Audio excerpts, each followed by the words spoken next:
soldiers of Germany, we are launching an offensive that will rid the world of the communist threat. We will crush the will of the Russian people by striking at the heart of the nation, Stalingrad, and watching it bleed.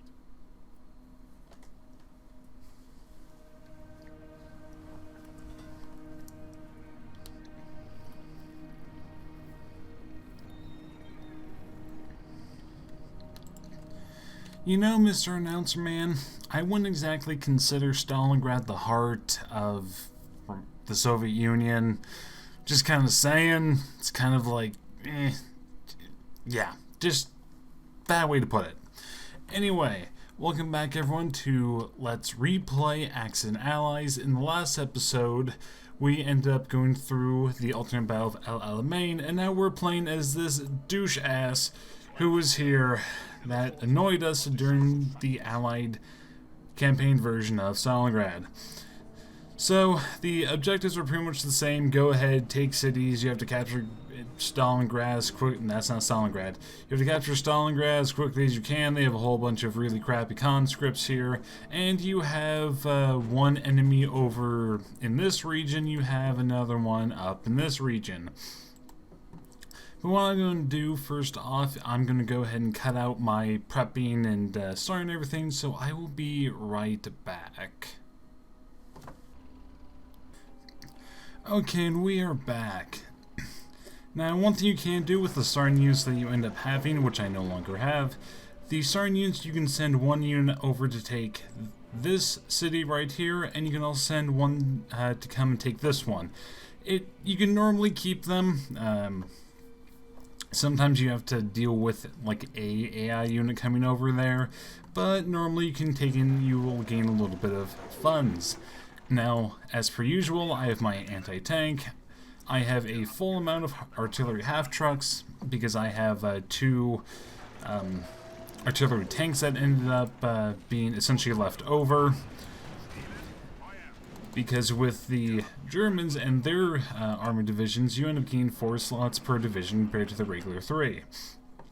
Germans get an extra slot in their armor divisions, the Russians end up gaining an extra slot in their infantry divisions, and the British and Americans, I don't think they actually give you squat, really. I can't really remember specifically if they give you any extra or not. I can't say for certain. And I've been playing so much Napoleon Total War recently that my brain's completely scrambled. I haven't played this in months, and I've put about 15 hours into Napoleon Total War. The Total War series, I haven't played much of it. I've played a little bit of Rome, but outside of that, it wasn't much. I mean, the only reason I even got the game in the first place was because it was, like, I think $5-10 during the Christmas sale. I'm like, yeah, screw it, I kind of want to try it, so, yeah, it's actually not that bad of a game. I actually like it a fair bit. I'm not good at it, which shouldn't be surprising, because, you know, I haven't played that game beforehand, but overall, it's still pretty good. I will not be doing videos in it, though, even though it's a strategy game, mainly for the reason that Sega's really picky about that sort of thing. They'll allow some videos to be done, sometimes they won't, so it's just really not worth the hassle, at least in my opinion. And especially because I don't really care for the turn-based, I guess you could call it, it's not really a grand strategy game, it's just a regular one. I say that as I have Civil War Generals too, but that's different. I'm at least able to make some form of fun about it. My main strategy, though, granted again, against normal AI, against like human players, it wouldn't work at all. But just, you know, line up a whole bunch of cavalry and just let them go through a flank, and it's like, yep, but that pretty much kills everyone, and it's not far from the truth. It's so fun to do that sometimes, but yeah. Again, not something that I end up doing a video in. I might try and see if anything ends up coming up, and if not, I'll think about it. But I mean, even with Sega, you know, it's all based on what the company themselves are okay with. I mean, with someone like Paradox Interactive, which does Europa Universalis 4 and Crusader Kings 2, Hearts of Iron, and Victoria, and a number of other games, people that did City Skylines so well recently, they're like, yeah, okay, we really don't care, because a lot of people do videos in those games, and, you know, they're really good games. And it's true, they're fantastic games, you know, assuming that you're into that sort of stuff. Even if you're not, you know, and you're trying to get into it, a lot of times people get pushed off because they're like, oh my god, what does all this stuff mean? Because it's super complicated when you are looking into it from an outsider perspective. You're just like, what? And, you know, in the advent of Crusader Kings 2, you're going, I'm supposed to do what now? This ended up happening, especially with all the, you know, intermarriaging and all that jazz. It's amusing to hear, like, you know, taking, like, anything from that game out of context. It's just like, wait, what? This doesn't make any sense whatsoever. Why would you say that? And it's like, it's from the game. That's how it ends up working. And yes, keep in mind, I'm still pretty sick. I will apparently be sick for the rest of my life. And there's nothing I can do about that. But I mean, it's been like months at this point. But what can you do? I need to get some videos, want to get some videos done and recorded. And I just haven't played this game in a long time, so I'm not used to the, I'm used to other strategy games at the moment. And that should be a series that I think about doing is in Europa Universalis 4. I would need to know how to play the game better, because I don't. I mean, if you were to look at, like, my Steam, you would see I have, I think it's at 1,600 hours logged on the game. However, pretty most of that, I'd say probably 1,300, if not more, is pretty much just from the time lapses. Because, I mean, some of that stuff, it takes forever to end up getting to actually do a full thing, especially like, well, it's not going to be up. Not going to be up for a while. But especially once there's a Modern Times mod that I have recorded that it was 1,000 years in-game, which, mind you, would take a while in the first place. That'd take probably, if I was to guess, maybe 40 or so hours of just the game just running. My computer's probably pissed at me for that. It's like, what are you doing? But yeah, that time lapse took forever. I think I ended up having 150 hours it took to record. And I mean, if I had a better computer, which the computer that I have right now isn't great for that sort of thing. I mean, it's a gaming PC, but it's an older gaming PC, so it's not, you know, exactly ideal for newer games. If even though it's not like that intensive, no, well, it technically is, especially at speed 5. But outside of that, it works for what it is. It just, you know, ended up taking forever. And more than once I was just like, well, I'm just going to go ahead and have this thing going at fast motion, you know, not on camera, because I don't want to spend like 10 years getting another 10 years. I don't want to spend another 10 hours trying to get another 50 years out of it. It's just like, not worth my time. But that's kind of what I've been focusing a lot more. Well, I've been focusing on that. I've been focusing on just overall history videos in general. I've been needing to get some alternate history stuff done at some point. Wow, that took like zero time at all. But I was gonna say, been working a lot to trying to get some form of alternate history video done. It's just, you know, ends up taking me forever. A lot of the time it has to do with research and actually, you know, me getting around to, you know, making the video itself, because I tend to be really bad about that. I take forever to get stuff like that done, just because I can't really sit down and get something done super quick like that. And, you know, it's just, I have an issue with just sitting there and not really doing anything. And, you know, I am doing stuff, but it doesn't, like, occupy my time enough. It doesn't occupy my mind, I should say. I say that as I'm like choking on air somehow. I'll somehow figure out a way to explain that, but yeah, just choking on air. I'm perfectly fine. Did I really not? Did it get retaken? Really? Come on. You had the first city, then one random ass dude's like, lol, I'm gonna go take it back, and it's like, what? Why? Why would you even bother? Why they have black flags here too, I don't understand. You would think that they'd have, you know, the Soviet crosses. Wow, the Soviet crosses. I'm a fucking idiot. Why did I call it a Soviet cross? That was stupid. I meant to say the Soviet flag and, you know, the hammer and sickle and all that jazz, but no. Well, let's go ahead and go to the next mission. Oh, this one's going to be a bitch, I feel like. Yeah, let's go ahead and try to get this done anyway. The Americans are no longer a threat in the Pacific. We will now neutralize the British forces in Australia. By taking their ports, we will guarantee a continued control of the region and scoff at their petty embargo.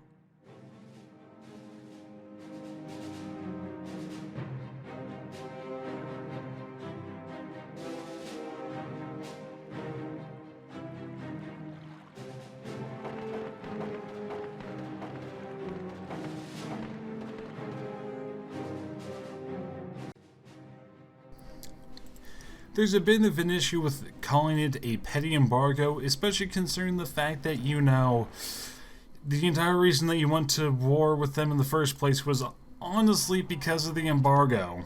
It wasn't the only reason, but that was pretty much reason number one.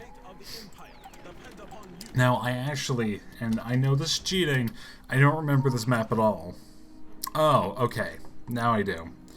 So there are 3 airfields. You have to eliminate all British forces, I believe, is the goal. I believe that's the goal pretty much with most of the Japanese missions anyways, to just defeat all units. There's an aircraft carrier over here that my battleships are going to go ahead and deal with as quickly as possible. Have an airfield over here. And main thing I don't like about the Japanese and their campaign, well, their matches, is that it's really only naval, and I don't like the naval combat in this game at all. Could it be done better? I don't even have the aircraft bonuses. That is stupid. You know, I'm sure it could have been done better, but it's just like, it's so just blah. Kind of, it just annoys me, that's all I have to say. Probably gonna, don't really want snipers. I want special forces on that though. And I'm going to definitely want some bonuses to my aircraft, because main thing I'm going to do first, and this is something that, if I remember correctly, sometimes works, sometimes doesn't. I could go ahead and actually wait for some heavy airborne. I'll just go with regular. Now I need to remember where that stupid thing is. Yeah, I don't feel like bothering. Okay, I didn't want to land like right on top of it. So I'm going to go ahead, deploy you lot. 3 from each of you. Probably be smart if I ended up, no, not you. I should have actually separated them completely. Should have made them separate. That's all. Why can I not speak today? Probably because, again, not used to fully recording. There we go. Now it bugs me, but I'm not going to bother. No, yeah, okay, yeah, I will bother. There we go. Problem solved. They're moving that direction. I have a unit of engineers here, because otherwise you generally get bombed. And you can build some anti-aircraft if you want, but if you get rid of the airfields fast enough, you tend to not have to worry about that. Now this island here, on the with the fog of war removed, you end up seeing a whole bunch of stuff here. I don't know why it's there. Don't really see the point. Unless that's their, like, attempt at... You can unpack, dude. Just have... For fuck's sakes, the other guy's gotta move out of the way. Maybe that's, like, their bad attempt of portraying... I don't even know what that would be. I'm trying to think of the island, because my assumption is that, like, this here might be Papua New Guinea, maybe, even though it's really close to the Australian shore, but this game's horrible in terms of, like, scale and stuff. But outside of that, what else would it be? Ooh, I don't know. I mean, I know there's an island, there's like an island chain over here. I don't remember what's called, though. Oh, great. You end up landing right near a stupid freaking artillery battery. I did not know that that was right there. I should have paid more attention. Again, this strategy sometimes works, and I generally just land right near the airfield.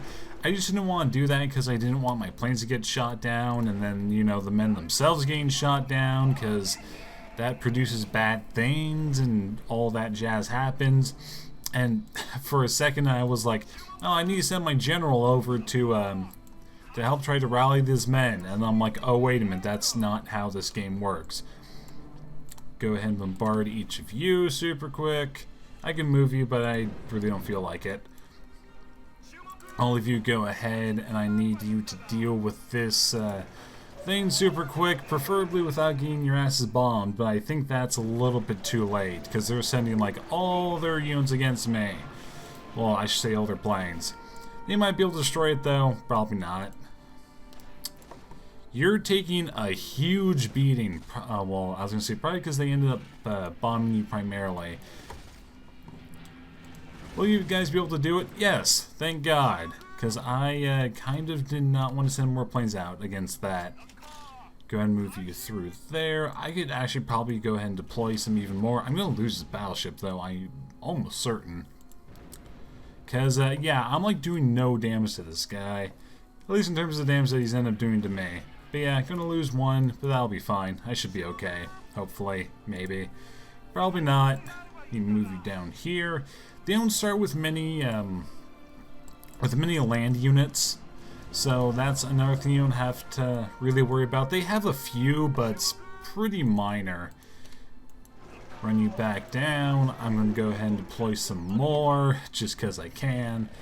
Granted, I don't have that much money for it, so I'd want to... I don't have much room, but I have some. And go ahead, do this a whole bunch, and me being an idiot, I forgot to actually deploy an HQ, because I forgot I had to. And go and deploy that guy up there. I was like, huh, might actually be a bit useful if I end up doing that.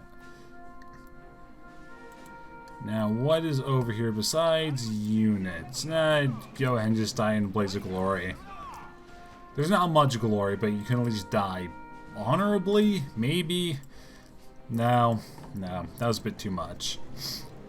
Now, I know there's some units. There's a plane over here that I could go ahead and get rid of. Not going to be able to deploy much. No, I'm going to need some more money. I'm going to go ahead and cut here, and I'll be back when stuff ends up happening. Again, main reason I don't like these naval missions is just that they take forever. Just because it takes forever to get you, to weaken them enough to where you can make a landing, then to build up your base and essentially do the whole process. It just takes forever, and that just looks silly. Absolutely silly. Yeah, I'm going to go ahead and cut here, and I will be right back. Okay, and we are back. Now, one thing I was able to do, I ended up getting rid of their HQ here, and they no longer have either airfield, but again, they can go ahead and build an HQ if they so desire. Now, I would highly recommend that if you plan on actually having a land army, to land it up here, bring it down over, and deploy your HQ over in this region, just so that you don't get swarmed by enemy units. Sometimes you still will if you're not, close enough, or not close enough, if you're not quick enough, or mainly what will generally end up happening is that there will be like a unit that attracts them all, and, they essentially get alerted to you, and just not that great. Now, a few things with the Japanese units, they can have commandos, which will mean that there's one sniper in the group, and they also have Banzai infantry. Banzai infantry is does a little bit more damage than regular infantry. Don't really use them that much though. They're better like air deployment units, because you can also get them through that means as well. You do need to get a tech with them though. The Japanese tanks and infantry are, they're not fantastic, but they're not awful. They're the worst in the game, I'd probably say. But, like, for example, and you need tech for this, these tankette regiments, they are awful. Plain and pure awful. I mean, even in, in actuality, they were just not very good tanks. I mean, they were good in the sense that you could, have some form of armor in areas where regular armor just wouldn't be able to do it, such as like during the invasion of not Indonesia, but like Malaysia and I think in French Indochina too. Maybe I don't remember that invasion like at all, but. British units that did not expect any form of tank to be able to go through the very jungly, soggy ground.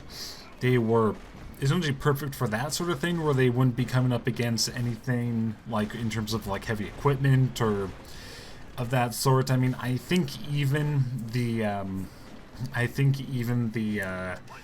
armor can actually be penetrated with light arms too, at least with some versions of it. I don't remember if it was all versions of the tank yet, but it was not a particularly good tank. So it was pretty, yeah. And in this game, guess what? They're not that great either. I'm gonna go ahead and send these down because I have time. I could go ahead and just finish it off with the, I don't really even need to deal with that, so I'm not going to.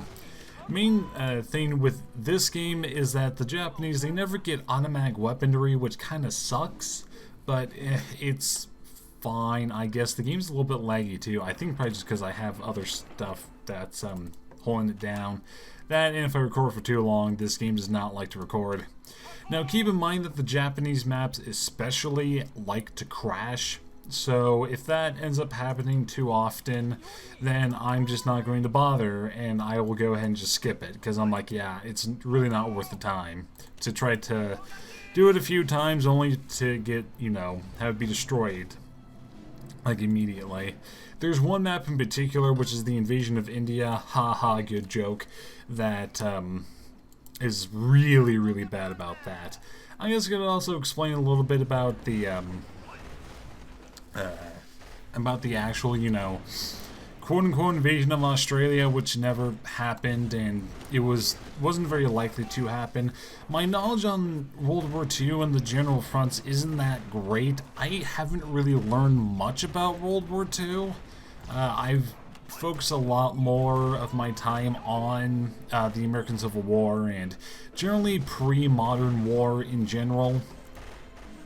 Mainly for the reason that it's much smaller, much easier to get a lot of the facts in, where with larger wars it's like you could be doing it for 50 million years and still not know, a quarter of it, essentially. But also that, and there's a lot of inconsistencies, more so where you can have, varying sources, which in a way is good, but in another way not. Just because, like, well, you don't particularly know exactly how things end up playing out, because some of the time it's, kind of based on some biases, and of course there's going to always be biases in history regardless, because you have some really stupid stuff that people deem as fact. I'm not going to go into that, because that would just create a whole crap ton of stuff I don't want to deal with at the moment. I'm just kidding. Just I can't think of any like extremely pertinent examples. And why are you people so slow back here? You're just going out and crawl like, yeah, we'll get there eventually. Don't worry about it. We're just sitting here. Come on, guys. You gotta be a little bit quicker on the feet than that. I know you can do it. You may not want to, but I know that you can do it. But overall, no. I just don't know much, a whole bunch about it. But from what I remember, the whole Japanese invasion plans. I'm going to be talking about this a lot more when I actually do the research on it. I have the sources. Just I haven't read them in a while, so my memory's a bit scattered. But something in terms of like the and during this point in time, the Japanese army, before they end up, right before their invasions, what they allotted for their invasions of where they invaded the first year in the conflict, which would be the Philippines, Malaysia, Burma, the Dutch East Indies, Papua New Guinea, I think. I honestly cannot remember. Hong Kong, and a number of the other outlying islands. To do all of that, they only had 11 divisions, which is not much men, like, at all. That's really not many for as large scale of an invasion that they were trying to do. And they, after their original conquests, which granted Burma was more of a secondary conquest overall, and the reason they ended up doing that, the reason that they ended up invading in the first place was just so that the British couldn't send forces over from India to essentially defeat them, which what a shock didn't end up working, and their whole, quote-unquote invasion of India kind of really stalled. They didn't take much of India at all during the war. They took, I think, 50 kilometers of Indian territory, or present-day Indian territory. I think it was in present-day India. It may have been very northern Bangladesh, but I can't remember. I can't picture the locations on my brain. But if you're interested in actually reading about that, it would be if you are interested in the Japanese India, you'd want to look under the name of Asa Hind, which is spelled A-Z. Wow, I cannot. I think it's A-Z-A-Z-H-I-N-D. Wow, look at that, I can actually spell for once. I am amazed. But I read some about that, and it's pretty interesting, when you actually look into that, the smaller stuff like that. That's what I tend to know more about, because that's what interests me more. Why I have not won this map yet, I'm not entirely sure. Let's go into 400%. Apparently I have been talking too much, or maybe too little, who knows at this point. Yeah, why haven't I not won yet? That's still under their control. Oh, there's a bunker here, that's why. So you have to capture the cities, and that should be... Really? Really? Oh boy, come on. Go back to 400% speed. I shouldn't need to end up conquering it though, and there's probably somebody up here. I'm gonna go and deal with this then, just in the event. Apparently I lost a guy and I didn't even notice. Dab-a-dab-a-dab-a-dab. Yep, there's a few, really? There's so few of you. Where'd that other guy go? God, chase him down to the ends of the earth. Hey, have a plane. Just have a plane. That didn't work, apparently. A plane ramming into them did not kill them. That is stupid. And I think I need to fucking chase you down, too. Oh, boy. Quickly, get a plane on them before they escape. There. You want to keep finding me. Yay. I hate that sometimes, where it's like, oh, great, there's one... I'm in a big map, and there's one unit preventing me from winning. But no. Anyway, that was it for this episode, so I will see you guys next time.